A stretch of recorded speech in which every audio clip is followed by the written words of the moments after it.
आज आपण lineman construction या शॉर्ट टर्म कोर्स मधला चॅप्टर 2 बघत आहेत. विद्युत अधिनियम 2003 हे लाईनमॅन शॉर्ट टर्म कोर्ससाठी अत्यंत महत्त्वाचे आहेत, कारण ते वीज वितरण, सुरक्षितता, परवाने आणि नियमन यांचे कायदे आखतात.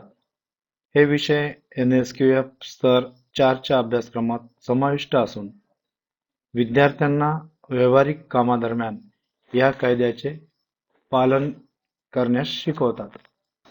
विद्युत अधिनियम 2003 चा परिचय. विद्युत अधिनियम 2003 हा 26 मे 2003 रोजी मंजूर झाला आहे आणि 10 जून 2003 पासून लागू झाला, ज्याने Indian electricity act 1910, electricity supply act 1948 आणि इलेक्ट्रिसिटी रेग्युलेटरी कमिशन ऍक्ट 1998 हे जुने कायदे एकत्रित करून वीज क्षेत्रात स्पर्धा, ग्राहक संरक्षण आणि पारदर्शकता आणली. हा कायदा 18 भाग आणि 185 कलमात विभागला असून उत्पादन सेक्शन 7 ते 11, वहन सेक्शन 25 ते 40, वितरण सेक्शन 41 ते 53 तसेच व्यापार आणि नियमन यांचे नियोजन करतात. यात लाईनमन साठी महत्त्वाचे म्हणजे सेक्शन 50 अंतर्गत इलेक्ट्रिसिटी सप्लाय कोड, सुरक्षित वितरण मानके निश्चित करणे, ज्यात मीटरिंग, डिस्कनेक्शन आणि ग्राहकाचा हक्क याचा समावेश आहे. CERC ची स्थापना आणि कार्य.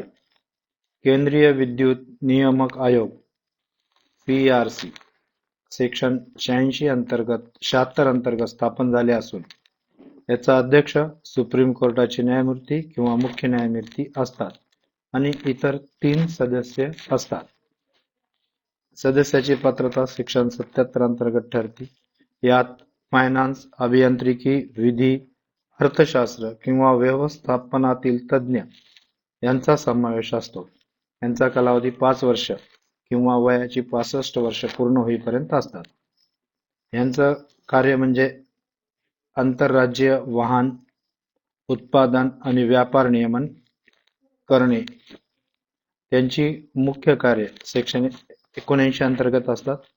केंद्र सरकारच्या कंपन्यांचे टॅरिफ निश्चित करणे, आंतरराज्यीय वाहन टॅरिफ ठरवणे, ट्रान्समिशन लायसन देणे, ग्रीड कोड आणि सेवा मानके निश्चित करणे, वादाचं निराकरण करणे.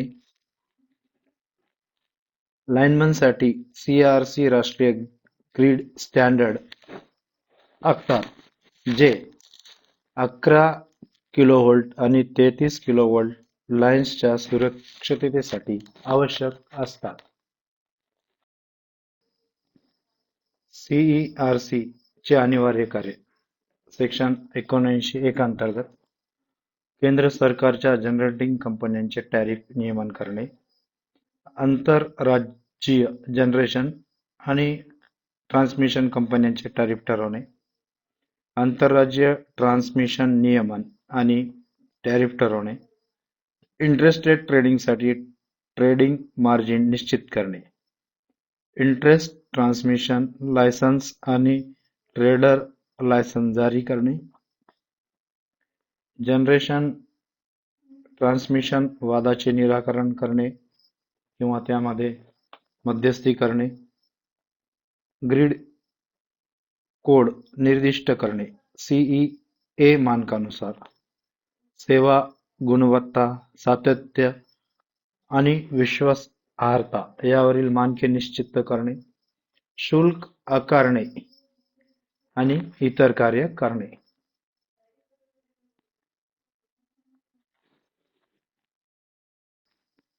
CERC ची सल्लागार कार्य. सेक्शन 79(2) अंतर्गत राष्ट्रीय विद्युत धोरण आणि टॅरिफ धोरण आखणे, विद्युत क्षेत्रात गुंतवणुकीसाठी प्रोत्साहन देणे, कार्यक्षमता वाढविणे आणि अर्थव्यवस्था सुधारणे. केंद्र सरकारने इतर दिलेली कार्य करणे, पारदर्शकता सुनिश्चित करणे हे 79(3) अंतर्गत येतात. सीईआरसीच्या इतर जबाबदाऱ्या एनएलडीसी आरएलडीसी मार्गदर्शन, एबीटी पॉवर एक्सचेंज नियम, ओपन ऍक्सेस सुविधा, आरएसी फ्रेमवर्क निश्चित करणे, लाईनमॅन इंटरेस्ट 11 केव्हीच्या अधिक चे ग्रीड कोड आणि सुरक्षित मानके यांचे पालन करणे. आपण आतापर्यंत सीआरसी ची स्थापना आणि कार्य बघितले. कार्यामध्ये अनिवार्य कारणे, सल्लागार कार्य आणि इतर जबाबदाऱ्या बघितले. आता SERC state electricity regulation commission राज्य यांची माहिती बघणार आहोत. यांची स्थापना आणि रचना सेक्शन 82 ते 85 अंतर्गत येते. याची स्थापना राज्य सरकार करते. अध्यक्ष आणि 2 ते 3 सदस्य असतात. यांची पात्रता सीईआरसी सारखीच असते, म्हणजे एक न्यायाधीश असतो आणि बाकी इतर 2 ते 3 सदस्य असतात. यांचा कार्यकाल पण 5 वर्षाचा असतो.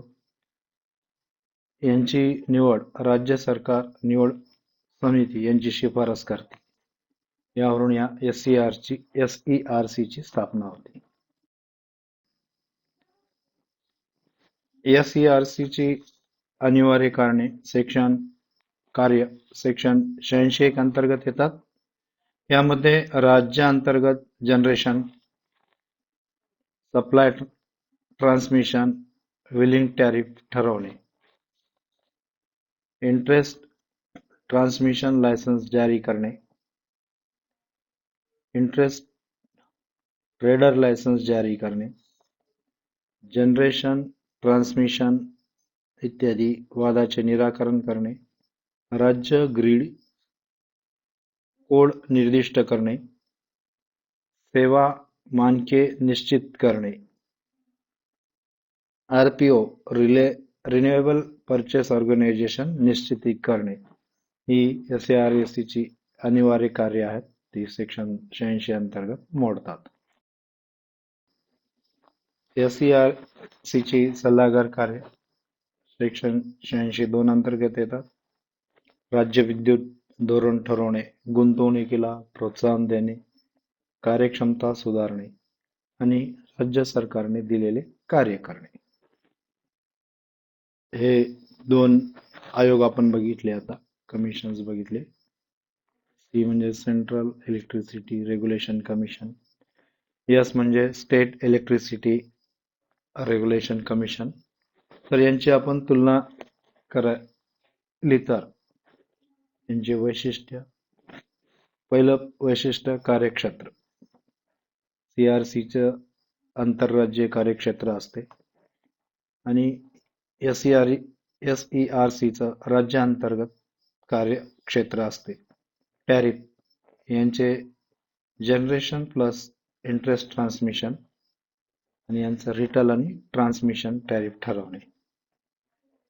Licence, interstate trader, interstate transmission आणि ट्रेडर. वाद निराकरण, जनरेशन आणि ट्रान्समिशनचं वाद निराकरण करणं एसईआरसीचं कार्य असते. तर जनरेशन आणि ट्रान्समिशनच्या बाबतीत एसईआरसी काम पाहते. ग्रीड कोड राष्ट्रीय आणि प्रादेशिक असतात. यांचं कार्यक्षेत्र फक्त राज्य स्तरावरचं असते. आपण 2003 अंतर्गत स्थापन झालेली सीईआरसी आणि एसईआरसी ची आतापर्यंत रचना आणि कार्य आणि त्या दोघांची आपण तुलना केलेली आहे. आता आपला मुख्य भाग आहे विद्युत अधिनियम 2003. त्या अंतर्गत या 2 कमिशनची स्थापना केलेली आहे. त्याच्यामध्ये 18 भाग आणि 185 कलमे आहेत. विद्युत अधिनियम 2003 हे भारतातील वीज क्षेत्राचे एकात्मिक कायदे असून 18 भाग आणि 185 कलमात विभागलेले आहे, ज्याचे उत्पादन, वहन, वितरण आणि नियमन यांचे सुधारित स्वरूप दिलेले आहे. ही माहिती लाईनमन शॉर्ट टर्म कोर्ससाठी उपयुक्त असून आपणास त्याची माहिती आवश्यक आहे. त्यांची जर आपण थोडक्यात माहिती बघितली तर कलम 1 ते 2 याच्यामध्ये व्याख्या आणि लागू होण्याचे क्षेत्र आहे. ट्रान्समिशन, डिस्ट्रीब्युशन, ओपन ॲक्सेस यासारख्या संज्ञाची त्यांनी स्पष्टीकरण दिलेलं आहे. कलम 3 मध्ये केंद्र सरकार राष्ट्रीय विद्युत धोरण, योजना आणि टॅरिफ धोरण आखेल याची माहिती दिलेली आहे. कलम 4 ते 6 अंतर्गत ग्रामीण विद्युतीकरणासाठी राज्य सरकारची जबाबदारी निश्चित केलेली आहे. स्टँड अलोन सिस्टीम आणि प्रोत्साहन. कलम 7 ते 9 अंतर्गत जनरेशन स्वातंत्र्य, थर्मलसाठी लायसन नको ही बाब त्याच्यात समाविष्ट केलेली आहे. हायड्रोसाठी मंजुरी, कॉपरेटिव्ह जनरेशन ओपन ॲक्सेससह लाईनमनसाठी ग्रामीण लायसन्स सुरक्षता हे कलम 6 अंतर्गत याचा समावेश होतो. विद्युत अधिनियम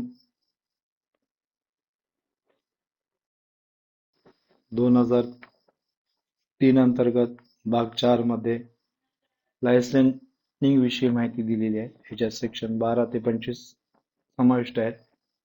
कलम 12 मध्ये ट्रान्समिशन, वितरण, ट्रेडिंगसाठी लायसन्सची माहिती दिलेली आहे.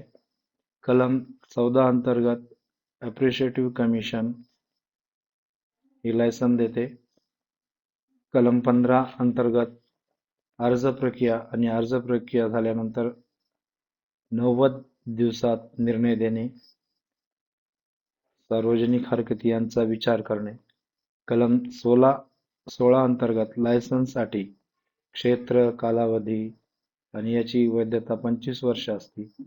कलम 18 ते 19 मध्ये सुधारणा, रद्द प्रक्रिया, लाईनमनसाठी वितरण लायसन्स अंतर्गत कामे अधिकृत आहेत.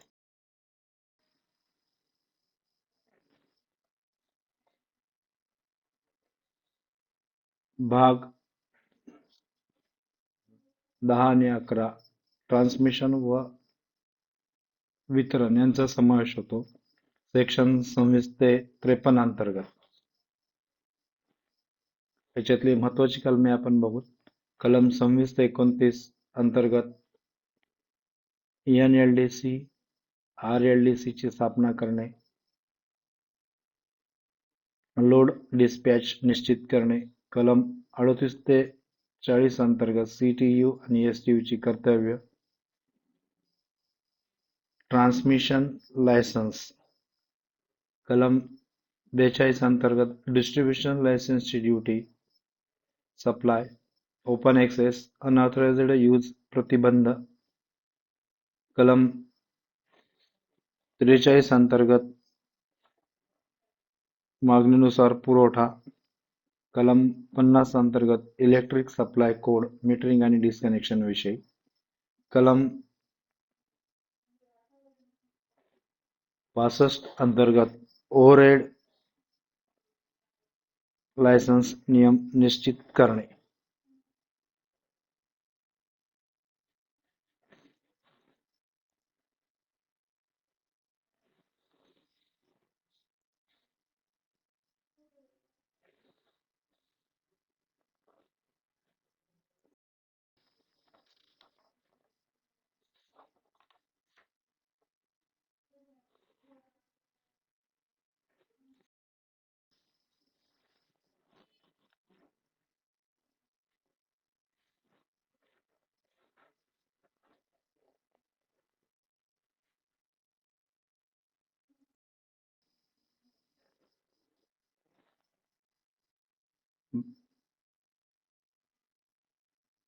भाग 12 ते 14 याच्यामध्ये ग्राहक संरक्षण यांचा समावेश केलेला आहे, तसेच गुन्हेगारी यांचाही समावेश केलेला आहे. सेक्शन 126 ते 165 आहेत यामध्ये.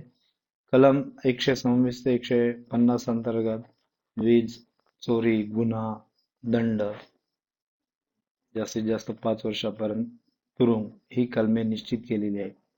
कलम 145 अंतर्गत लोकपालची स्थापना केलेली आहे. त्याच्यामध्ये ग्राहक त्यांच्या तक्रारी मांडू शकतात.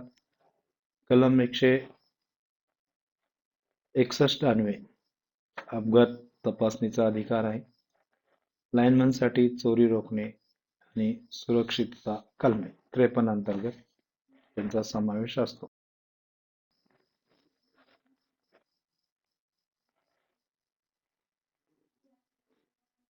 कलम 14 ते 18 अंतर्गत सीईए व अपील याच्यातले सेक्शन 73 ते 185 मध्ये याचा समावेश असतो.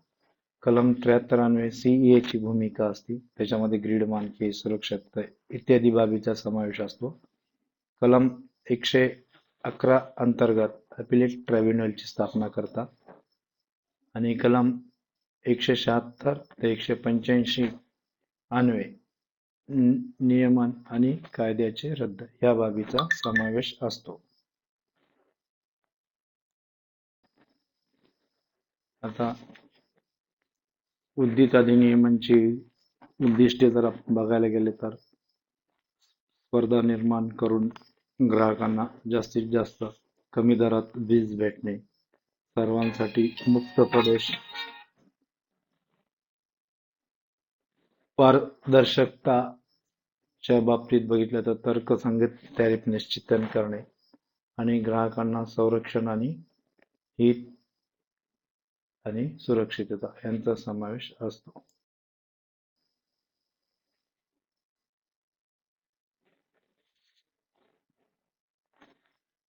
लाईनमन कोर्स साठी अभ्यासक्षेत्र लायसन्स कलम 12 ते 19 अंतर्गत येतात. याचं अधिकृत वितरण कार्य असते. वितरणाच्या क्षेत्रात बघितलं तर कलमे 42 ते 50 येतात. सुरक्षिततेच्या दृष्टीने बघितलं तर कलम 65 येतो आणि चोरीच्या दृष्टीने बघितलं तर 126. चोरी म्हणजे वीज चोरी. हे लाईनमन कोर्ससाठी आपण सारांश बघितला. तर आजच्या याच्यामध्ये आपण विद्युत अधिनियम 2003 याची माहिती बघितली. त्यांच्या अंतर्गत CERC ची आणि SCR ची स्थापना आणि कार्य यांची माहिती घेतलेली आहे. आता विद्युत अधिनियम 2003 याची आपण संक्षिप्त माहिती घेतलेली आहे आणि त्याच्यानंतर यावर आधारित प्रश्न आणि अजून संबंधित त्याच्यावरचं लेक्चर पुढील लेक्चर आपलं होणार आहे.